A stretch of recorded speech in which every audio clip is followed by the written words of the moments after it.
kind of go with this. There's really no end goal.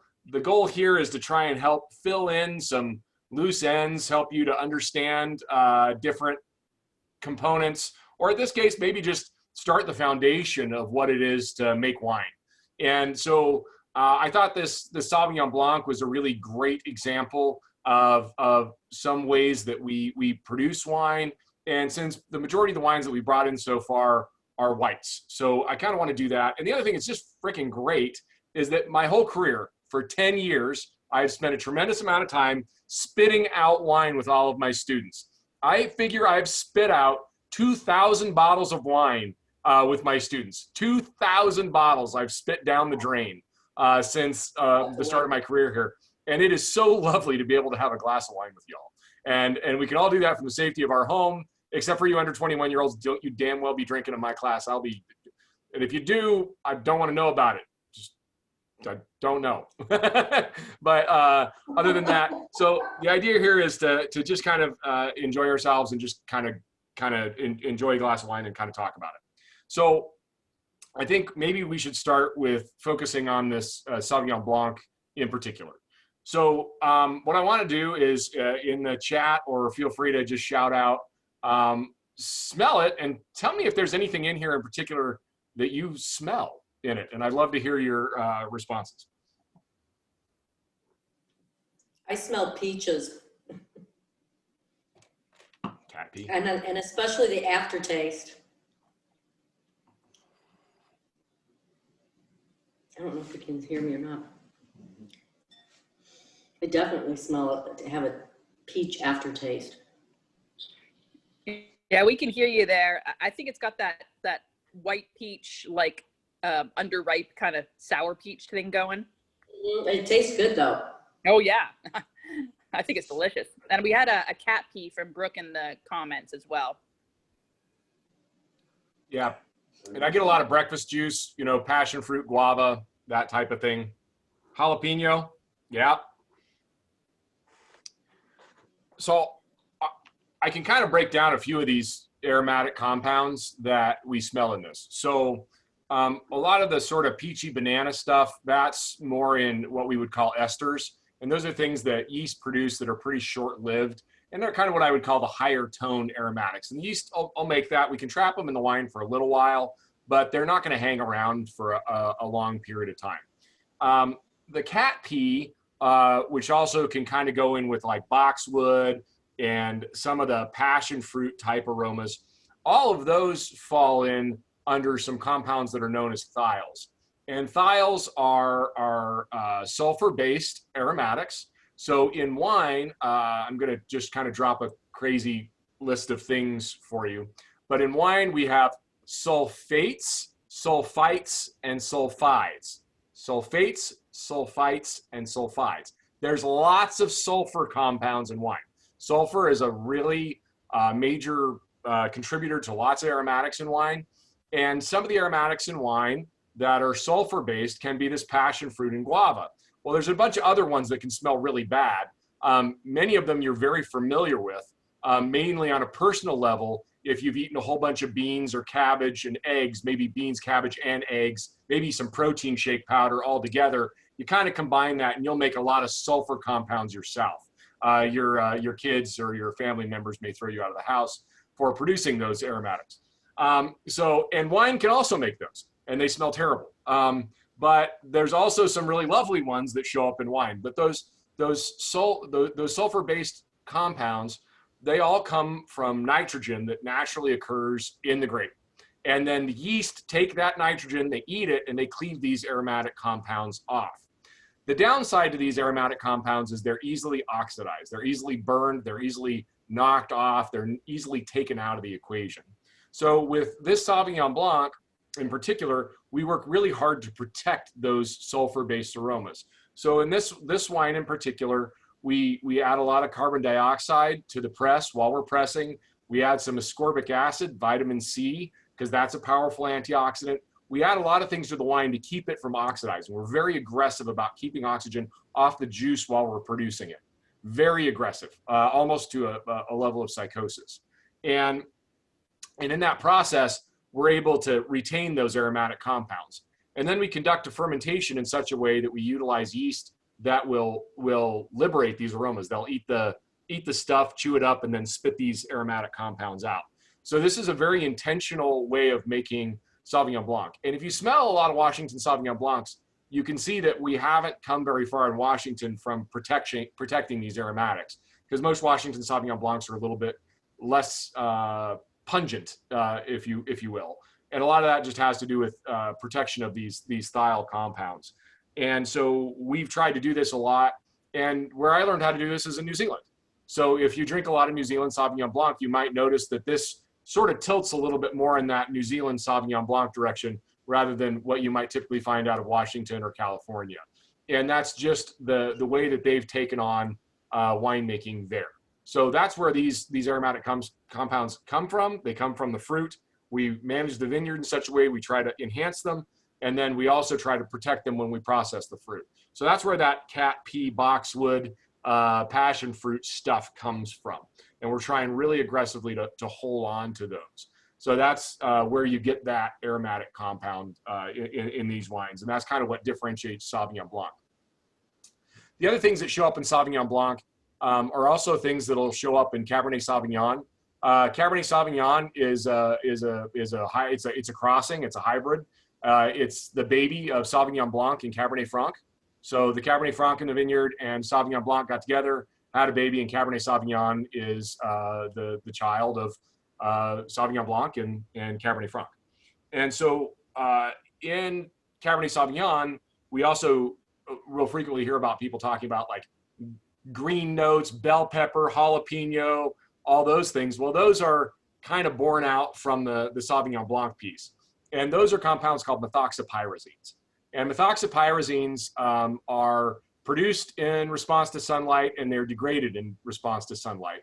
So in our Sauvignon Blanc, they're produced, and then since most of our Sauvignon Blanc, when you picked it, you noticed it was really tucked up under the leaves, they're pretty well protected. So those bell pepper kind of grassy aromas in Sauvignon Blanc stick around really well when you process the fruit. The interesting thing about pyrazines is that unlike the thiol compounds, they're very stable. They don't go anywhere. They'll be there forever. They're wicked long-term. And why that matters in Sauv Blanc is not much, because if you're drinking Sauv Blanc that's more than 2 years old, you done screwed up. Like Sauv Blanc, drink it now. If you're waiting to drink Sauv Blanc, you're making mistakes. Like, don't do it. Just don't. Just drink it. That's what it's for. This isn't for aging, holding on to long-term. But why this is an issue in things like Cabernet Sauvignon is that these really green jalapeno pepper kind of aromatics are incredibly stable. And so in Cabernet Sauvignon, if you end up with a lot of them, 10 years down the road, when the fruit's gone, the oaks finally step back, all you have is a glass full of bell pepper. And some people find that offensive or find it a flaw in Cabernet Sauvignon. I quite like it. I really like a little green in my Cab Sauv. But these compounds are stable, and that's where they're coming from. They're in the juice, and they're just going to show up whether we like it or not. The good news is that 10 years from now, this will still smell like a jalapeno pepper. And so those are the things we're kind of doing those are the kind of the characteristics of the compounds that you have in this. But one of the things I want to point out is when you're tasting this wine, everything you're tasting in it that I got here was like cat pea, fruity, peppery, all things that would fall into the fruit category. They're all things that would be what I would call a primary fruit aroma. So I'm going to give you some other things. We'll beat these back again and repeat these again and again and again. But this wine is a great example of what we call primary fruit aromas. So everything that you're tasting in this wine, everything that you're smelling in this wine is a direct result of what we did in the vineyard and then how hard we worked to protect these aromas when we produced the wine. Clear? Everything we did was a direct effort to make sure all of the aromatics of the fruit are protected in the wine. So this is primary fruit. Now, if you could think back, and if you've maybe tasted through your whites or not, but if you talk about, like, think of a buttery Chardonnay.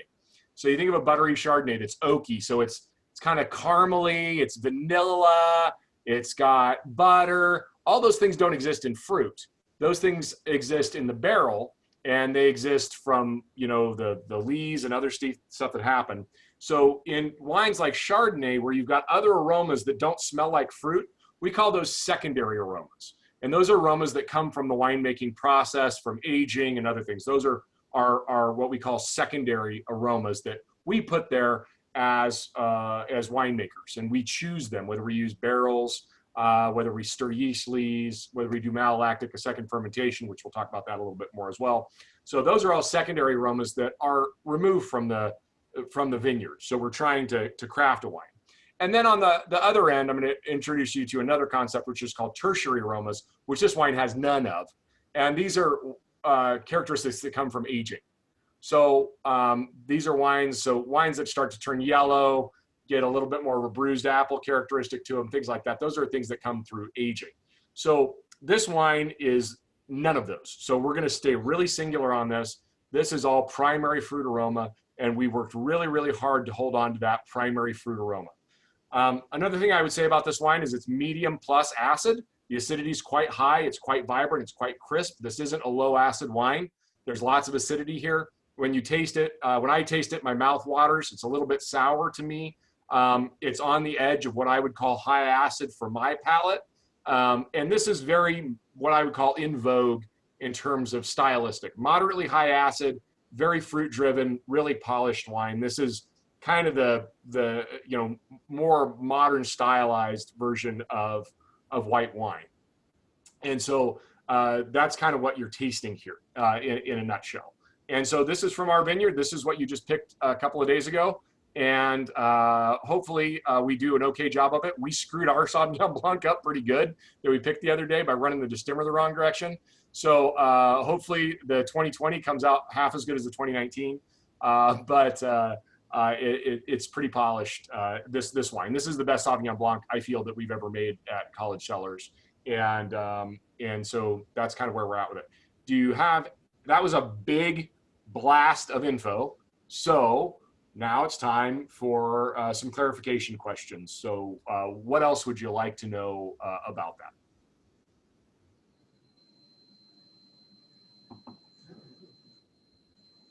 I'm gonna start calling people.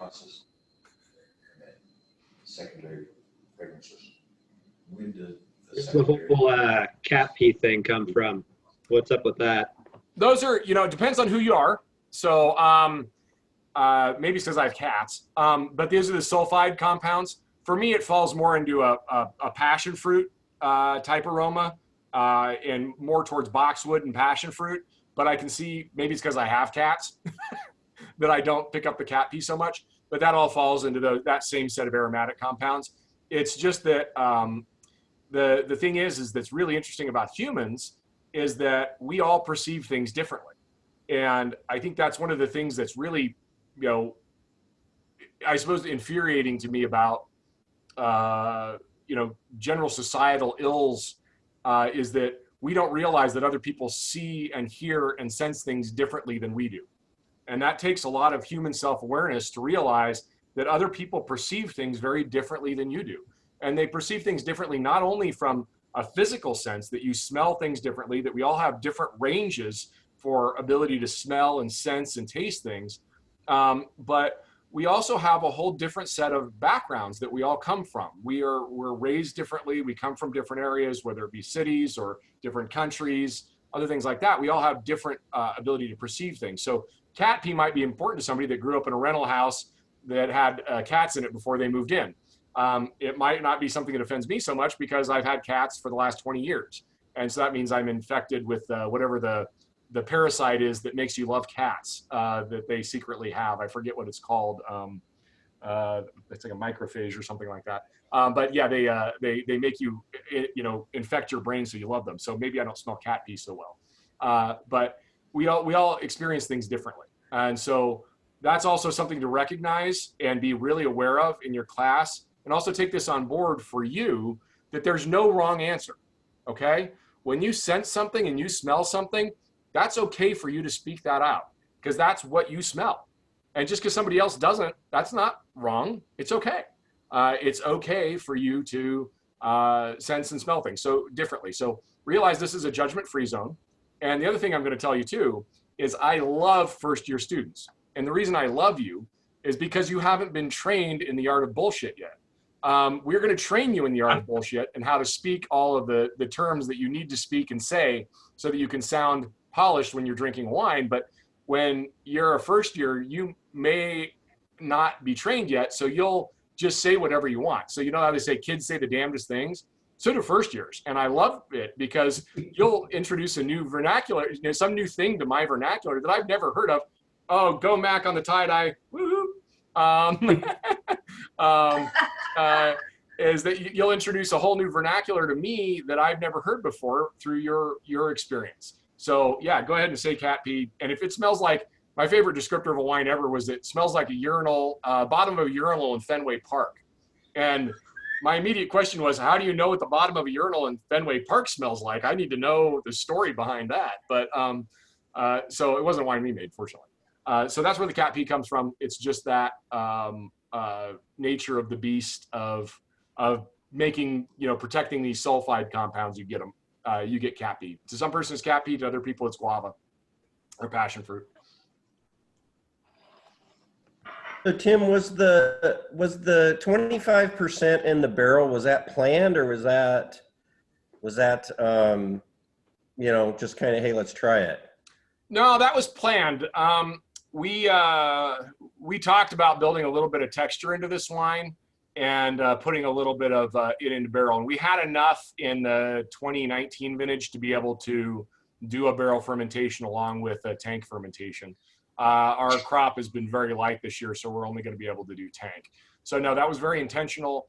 My favorite Sauv Blanc that we ever did, we were in like the top, in Washington, I think it was our 2013 Sauv Blanc, was one of the top 50 wines by the Seattle Times of the year.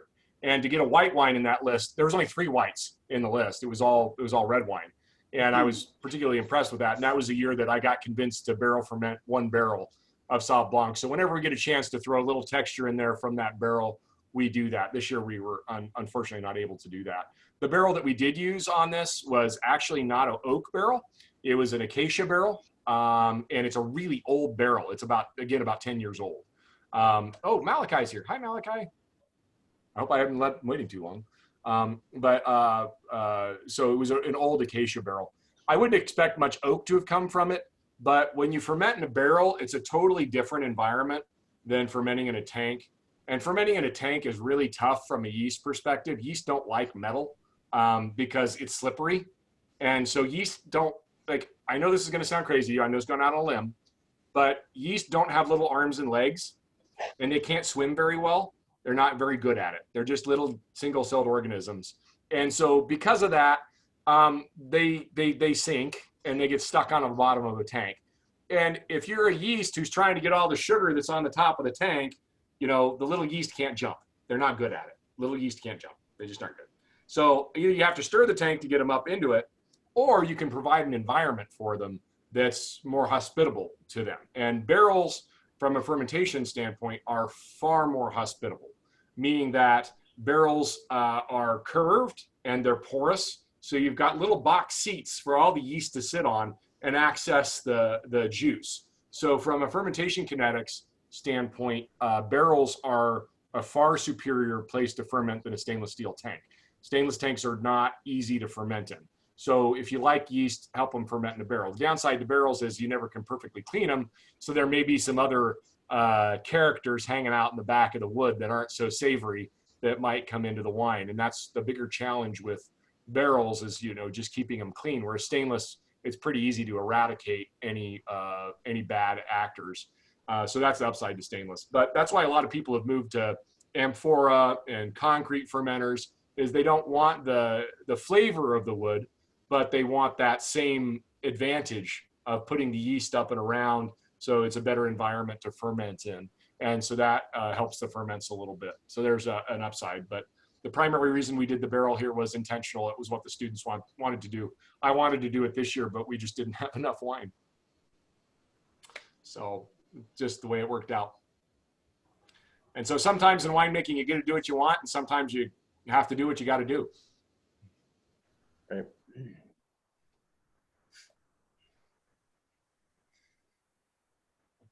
What's the ABV? Well, actually, why don't we check hard data? I mean, I can look at the label. The label probably tells us what the alcohol is. It says 13%, but let's do this. So I'm going to share my screen with you real quick, and then we can kind of move on from there. So I'm going to take you into, well, it may not be right. So our labels, you know, you have to print way in advance. So it doesn't always tell you the whole story. So I also want to walk you through tonight, if you want, going through ETS labs and finding data. So you can log into our account, and on the to-do list is the login, which is my email address, and the password is vintage1. If I find out we get some rogue actors suddenly accessing our account regularly, that password may be subject to change. I do have to change it usually once a vintage.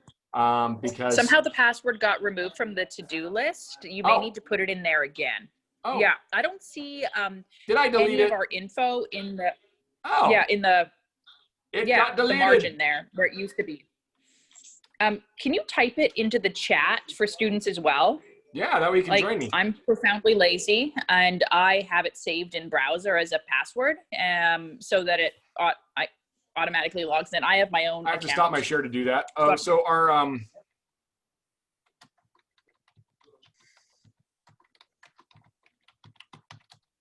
and then a password is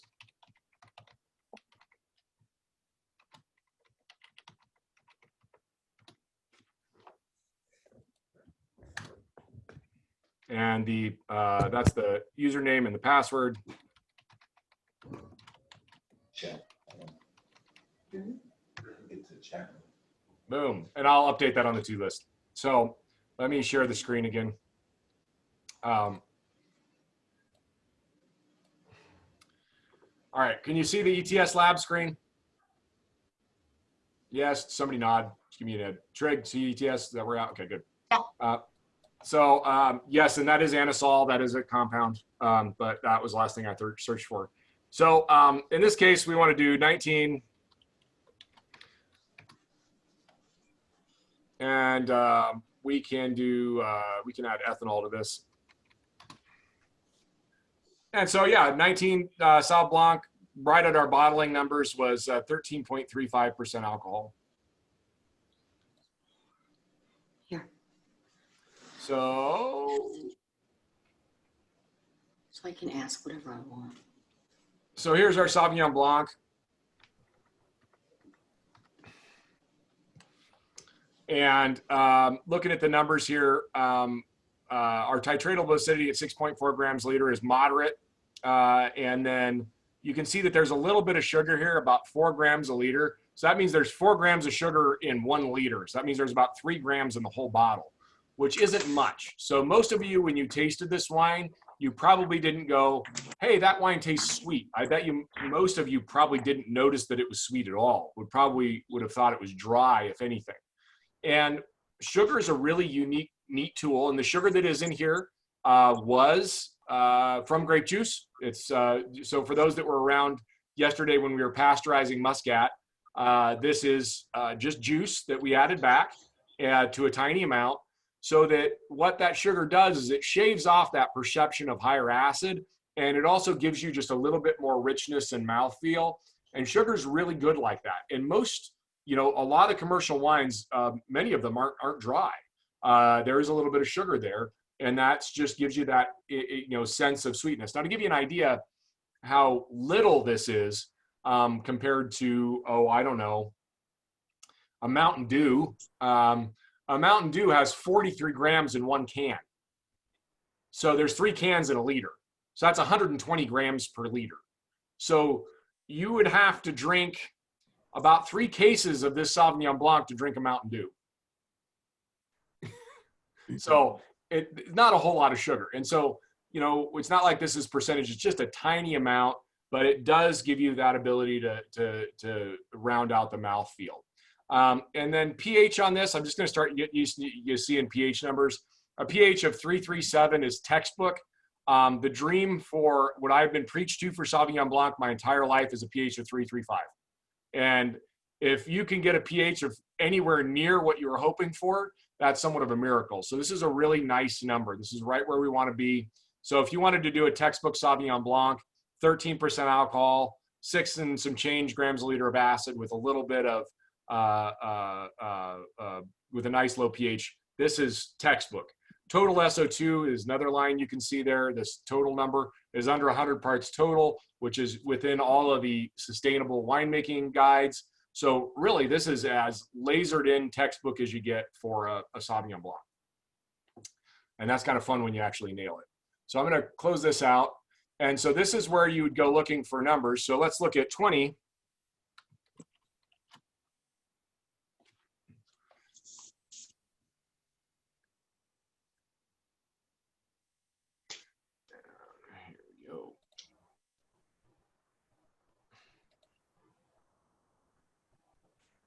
Okay, I think that Bill input or This Jeff is input old. the numbers incorrectly because I see a 236 or, oh, it's because it's old. Okay. I'll put a space in between the 20 and the SCSB. There you go. Yeah, there we go. Sometimes he logs them in as that. There we go. So let's go ahead and kind of do a little conversion into this and how we look a little differently this year. So this year we were a little bit later to the game in terms of picking.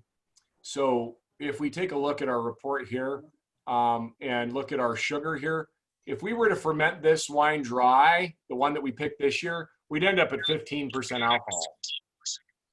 And that's not okay. You don't want a 15% alcohol Sauv Blanc. That's a bad idea. So one of the things that we did this year is we added a little bit of water to go ahead and ameliorate that. So we did take it back. So it'll end up being about 13% alcohol. And then the other thing that we did is we were looking at the acid and said, yeah, this is about right. So we just added a little bit of acid to the water to balance out the wine. So we did add water and acid to this wine. But again, the Sauvignon Blanc is a very directed, stylized wine. But pH at 328, very likely to be perfect again. So I think we'll end up with a very similar product this year, chemistry-wise. So I'm going to have to stop screen sharing so I can answer some questions. Hey, Tim, when you added acid, what do you mean? Did you add tartaric acid powder, or how'd you do it? When in Sauvignon Blanc, we have a few acids we can add. So let me kind of walk down a few things here. We can add, legally, we can add tartaric acid. We can add malic acid, we can add citric acid, and we can add ascorbic acid, vitamin C. Those are the legal acids to add. Generally in wine, if you're going to make a red wine and you need to add some acid to a red wine, you add tartaric acid. And the reason why you add tartaric acid to a red is it's stronger than malic, and so it's better at lowering pH. And it also isn't metabolizable. Nothing eats it. In the instance of our Sauvignon Blanc, though, we use malic. And the reason we use malic in Sauvignon Blanc is strictly a flavor issue. And the reason why we do that is tartaric acid is a really weird acid. It only exists in very few things in nature. The other thing it exists in is tamarind. And tartaric acid by nature has a really kind of unpleasant, dusty taste. It is not the more pleasurable of the acids. Not that many acids are particularly pleasurable. Well, maybe one of them. I don't know if that's pleasurable, but anyway. We'll leave Lucy in the Sky with Diamonds out of this. Anyway, so malic has a better flavor. And malic is, you're very familiar with if you've ever had a Granny Smith apple. It's a little more puckering. It's a little more appley. It's a little bit more natural in flavor, and it has a better mouth. It just tastes better. And we will do this in sensory. I will make you taste water with tartaric, water with malic, and water with citric in it. And malic has a different flavor. And so we like malic acid because it's a better taste. We don't like to add it to red wines because when we take a red wine through that secondary malolactic fermentation, additional malic just ends up getting converted to lactic, and it just goofs up the whole matrix. So it's pointless to add it. You might as well add tartaric. And the reason we're adding usually acid to wine is to lower pH. The pH in the Sauv Blanc was beautiful. We don't need to lower it. The only reason we're adding acid is to balance out the water that we added. So it's only there to, not dilute the wine. That's the only reason why we added it. So the malic acid is there as a conscious flavor decision. We could have added citric, but citric's really tricky, and you shouldn't add citric unless it's right at finishing, because citric can do all kinds of terrible things to wine. The sweet tarts. Sweet tarts, and then, well, citric can get metabolized into other stuff. And one of the things that can get metabolized into is diacetyl.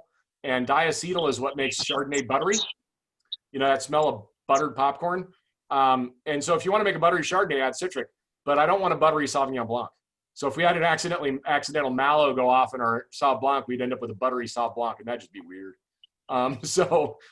We intentionally don't use citric. But we have intentionally added citric to Chardonnays and Viogniers to up the butter content if we wanted to after that second fermentation. We can do that. That's a tool in your toolbox.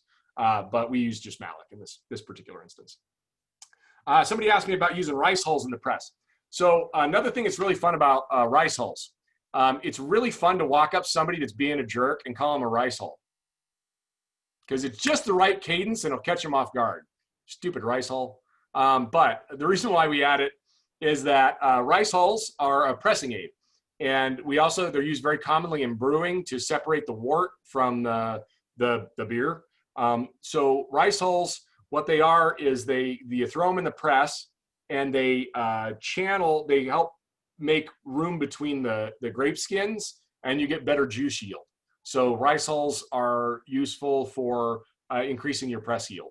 And I've used them in winemaking for pretty much my whole career. The reason we haven't used very many this year is our press loads haven't been very full. And when we pressed the Sauvignon Blanc last year, the press was 100% full. So we needed to be able to get as many juice channels as possible. So we added rice hulls to be able to get better juice channeling and make the pressing more effective. And that's what rice hulls are for. They're very useful for that. A very inexpensive way to get more juice. I have a question about the farming, Tim. What are we dealing with at Clark, in this case for the Sauv Blanc, but also, if you have time, can you talk about Anderson as well? But just what are we dealing with as far as like farming practices at these two vineyards? Okay, so our farming practices, I'm going to really let Joel be the one that does, take you more into that. But we do farm organically. So all of our sprays are organic. And primarily what we work with in terms of sprays, especially on the front end, are things that are like stylet oils and sulfur. Those are kind of our big ones for mildew and sulfur, pressure. I think Leonard's on here. Leonard could probably chime in a little bit in terms of spray practices. And then the other things that we're doing really effectively is what I would just call manual management, which is just hand management, which means that we're going out and we're very effectively thinning the leaf area. So if you have too many leaves on a vine, the problem is that it smothers the fruit. And if the fruit gets smothered and there's no air movement, if you have moisture or humid environment and there's no air movement, you're going to get molds and mildews. And so one of the things that we can do to lower that pressure is go ahead and remove leaves. Now in red wines, we'll remove the outer leaves because we want the sun to get to the grape skins to make tannin and color. We don't want tannin and color in Sauvignon Blanc. So in the Sauv Blanc, we go inside of the canopy and very intentionally remove leaves from inside of the canopy so that we still shade the fruit, but we hollow out the inside to be able to get good airflow. The other thing we try to do too is during our sprays, we'll add a little bit of urea to the spray, and the urea, when it lands on the grapevine, gets metabolized into into amino acid compounds, and those amino acid compounds directly give you that passion fruit and guava. So we're spraying a little bit of fertilizer on the vines to get transported into the berry to enhance that. Leonard, do you want to talk about anything else? I just saw Leonard log in here, and he might be able to answer a little bit more about some of the farming stuff. Yeah, because he was doing it. Sal, can you give your question to Leo? Yeah, did you hear that, Leo? Can you hear me? Yeah, we can hear you. Okay. Yeah. So everything Tim said is pretty much dead on, although we do use a couple of non-organic sprays during high pressure times, but they're generally the most gentle thing we can find. and actually probably less destructive to the environment than some of the organics that we use. We are very fortunate here that we don't have to do really frequent spraying because of our climate, but we're not as fortunate as, say, Red Mountain or even the Yakima Valley, because we're stacked up against the Blue Mountains and we tend to get a little bit more humidity that sticks around.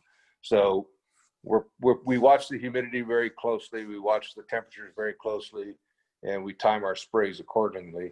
But the nutrition part that Tim was referencing, we've done a couple of different things. Urea is one of the big ones, and that's an inorganic compound, but we've also gone to spraying at least once a season a kelp extract product that also provides a lot of nitrogen nutrition, but then some micronutrients like zinc and iodine, which is kind of funny, but it's just in very, very, very small concentrations. One of the things we sprayed last year was another fungicide that had a 0.0025 citric acid component, which allegedly also helps boost your bricks. So I don't think we really noticed that in the chemistry, but apparently if you do spray it continuously, you'll see some of that. So we do a lot of different things in the vineyard, but primarily it's the hand management that Tim referenced, the leaf pulling, the shoot thinning, the shoot positioning, and all of those things that you'll get to experience firsthand over the next year. Follow up. What about like exposure? What's the, like southern exposure? What are we dealing with these vineyards there? So both of our vineyards, the rows generally run in a general north to south direction, and that's the most common thing to do in this area. And we will also manage the canopy differently on the morning side and the afternoon side. So a lot of people think that the afternoon side is the hottest side of the vine. Over the last couple of years, we've measured solar radiation throughout the day and determined that solar radiation is actually higher before noon, before the sun passes the vertical. So we tend to pull more leaves, and this is in red varieties.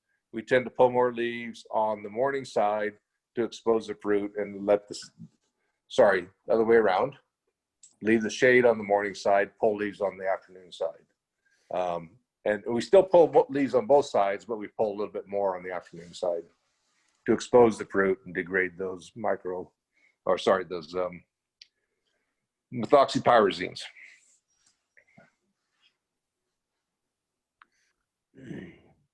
Of course, we still do a little bit of irrigation.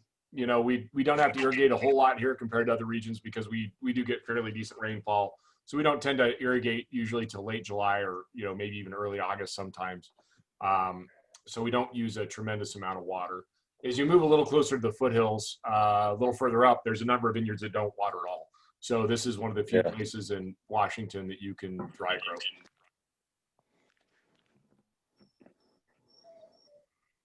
Did the urea have the same effect on other? Yeah, it can. Well, not other. So Sauvignon Blanc's the whipping boy for guava and passion fruit. It makes a lot more than other varieties. The only other variety that kind of fits that mold is Pinot Gris can go that way. But some of the other varieties just don't really do it. So Sauvignon Blanc and Pinot Gris be really the only things that we really aggressively, not only do we spray it, but then we also aggressively protect the juice against that oxidation. Things like the Muscat that we did the other day, that Muscat juice tastes exactly like the Muscat wine's going to taste because those compounds that are called terpenes are indestructible, like a Gewürztraminer, indestructible. Those aromas don't go away. They come in with the fruit. It's not going to change, on your pressing processes so much on how those flavors are going to stick around. So urea is good for that. The downside to urea and getting that nitrogen compounds up in reds is that, and this is way too advanced. Anyway, I'll do it anyway. You don't want to get too much nitrogen in your red wine because all the pathways that create that those beautiful aromatic compounds, if you put it on red wine, it'll repress your tannin development. So it'll stop you from getting color and flavor. So we love it on Sauv Blanc because then we don't get tannin, we don't get color, we don't get any of the bad stuff. So it's great for Sauv Blanc, but be terrible for you to do it to something like Cabernet. So we don't mind having a little bit lower nitrogen numbers on the Cabernet. So, but for white wines, it's something we definitely like to do a whole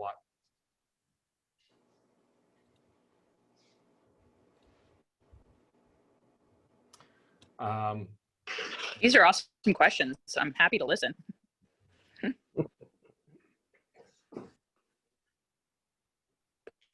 so we have suppose- another question about flotation, which we've been doing a little bit, and some of you have been here to see it. And we did float this wine. And so one of the conundrums that we have is you notice the mouthfeel on this is really silky. I mean, there's acid, but there's no grip or grit. And this is a wine that we pressed really hard. And if you press a wine really hard, you'll get this just really unpleasant mouthfeel, this grip, grit, tannin, and it's not a pleasurable thing. So what we found is there's a way to treat it. And so we do a process on this called flotation.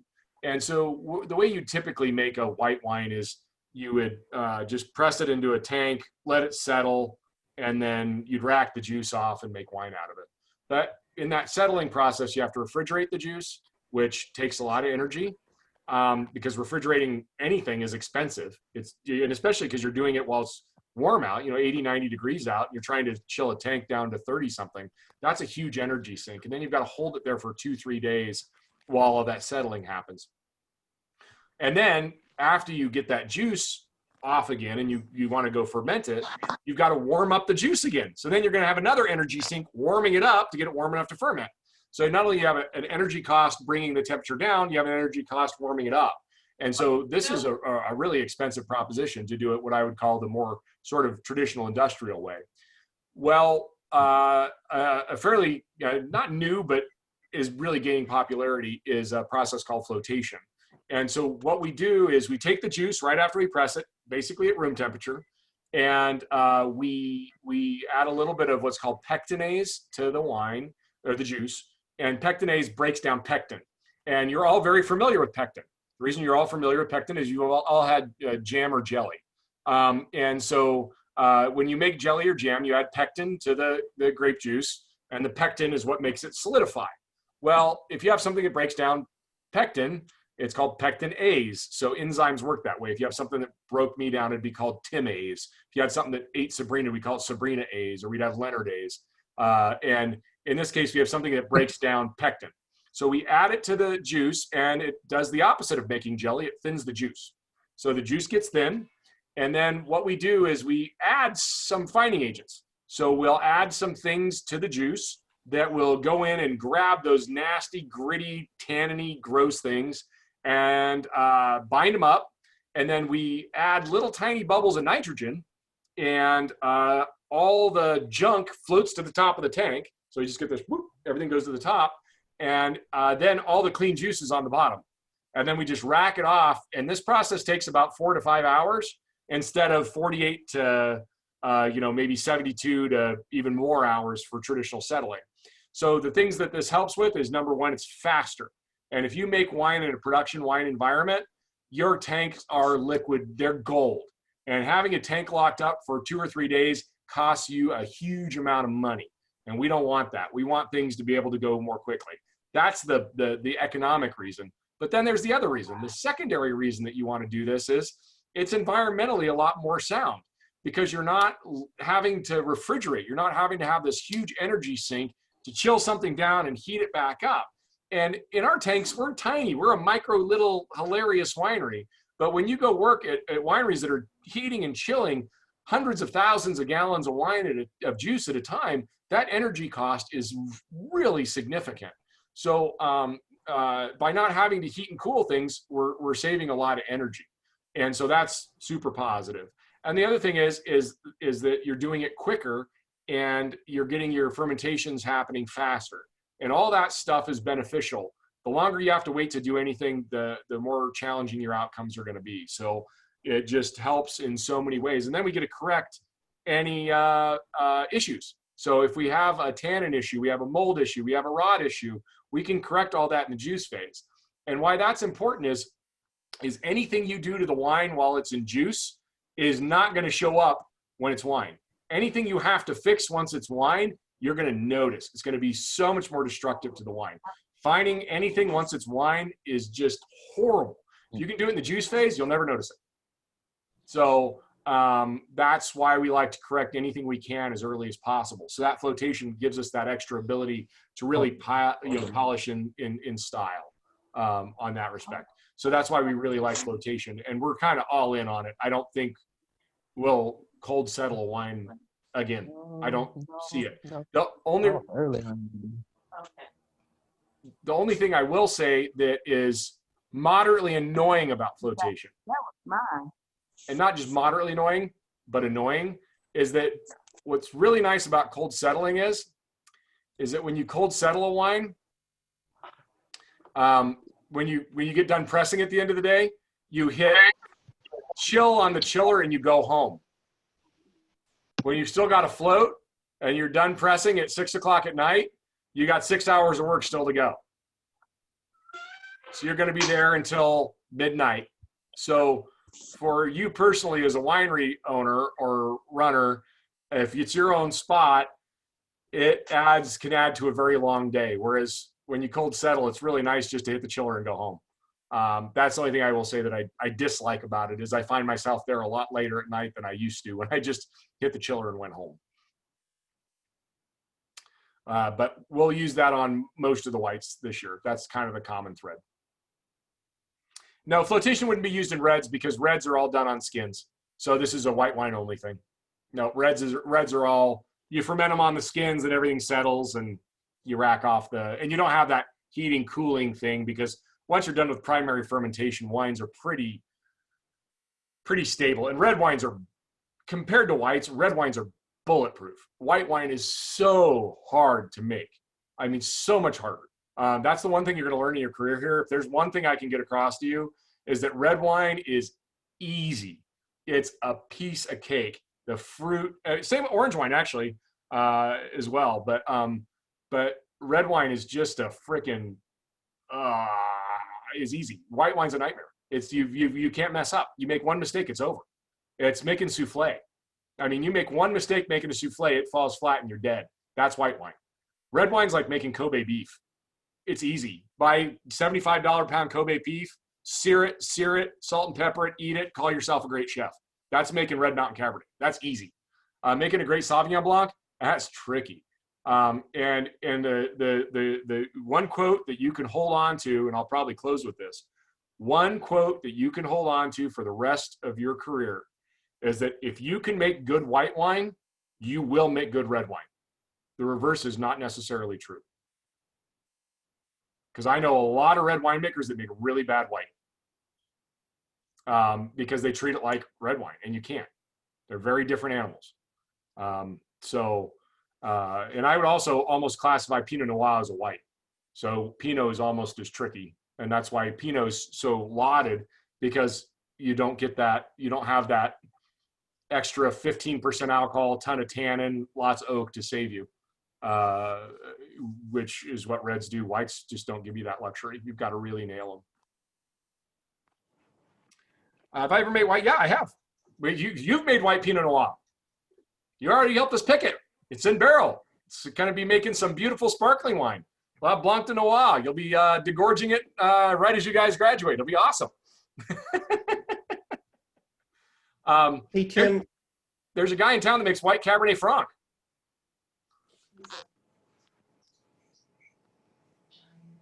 Question? Hey, Tim, what was the you were in your white wines, of college cellars, you were saying taste the Semillon right along with the Sauv Blanc. And what were you hoping that the notes that we were going to see that were maybe similar or different there? I was just kind of curious. So the Semillon and Sauvignon Blanc side by side are a complete example of primary versus secondary. The Sauvignon Blanc is all about primary fruit.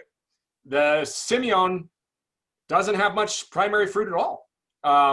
Right. We press it oxidatively to blank the canvas, and then we barrel ferment it with a high biomass yeast. So it's got lots of toasty, doughy, yeasty character to it. Then it's got the caramely vanilla characteristics of the oak. And so what you're really tasting in that Sauvignon is a wine that was crafted through the winemaking process, whereas the Sauvignon Blanc was crafted through the vineyard, and then all we did was protect it. So the Sauvignon Blanc is all about protecting the fruit. The Sauvignon is all about crafting a wine with other ingredients, namely oak and yeast and a little bit of secondary ferment, that mallow, some of those other characteristics. So those would be what I would expect that you would see, and they should be very starkly different animals. Did you experience that? Oh yeah. I mean, the mouthfeel, I mean, lower acidity. I mean, it's markedly different. Yeah, and that's basically the difference between a wine that's made in the vineyard, Sauvignon Blanc, and the Sauvignon, which is a wine that's made in the cellar. That's made through, very intentional addition of flavors and taste. Who makes white Cabernet Franc? Dirk at Basil Cellars. From South Africa, great guy. You should go meet him. Tim, how's it going? Good, Sean, what's up? Oh, good to see you guys. Hey, I love the finish on this wine. I love the passion fruit. I even get like a little bit of lemon zest on it as well. But but what I'm asking is, I've tried many Sauv Blancs, but it seems like they try to make them over sterile in some ways. Many of the other Sauv Blancs I've tried, like make them too clean, get rid of the passion fruit cat pee, which I enjoy. It reminds me definitely of a New Zealand style right there. Do you why do they tend to tone? Do you think that there's a reason why they toned down so many of their Sauv Blancs? They don't. All they're not doing, all that's happening is two things. They're not upping the amino acid content in the vineyard by spraying something on the vines to get those sustainable. That's number one. Number two, I go to wineries across Washington. They machine harvest the Sauv Blanc into a bin, and it sits in the bin for 4 hours while it goes to the crush pad. Then it gets dumped in the press and oxidatively pressed. It gets oxidized all the way through. And they're not making that extra effort to protect those aromas. And it's just a old school winemaking process, and people haven't changed. We haven't done anything different for a long time. I've had some Saint Michel Sauv Blancs that have gotten there. I've also had some Mercer Estates Sauv Blanc that have gotten there. And so I can see that there are some winds of change blowing, that not everybody's making Sauvignon Blanc the same way we did in 1988. That finally that they've moved 30 years down the road and are realizing maybe there's a little different way to do this. Well done, sir. I'm enjoying it. Cool.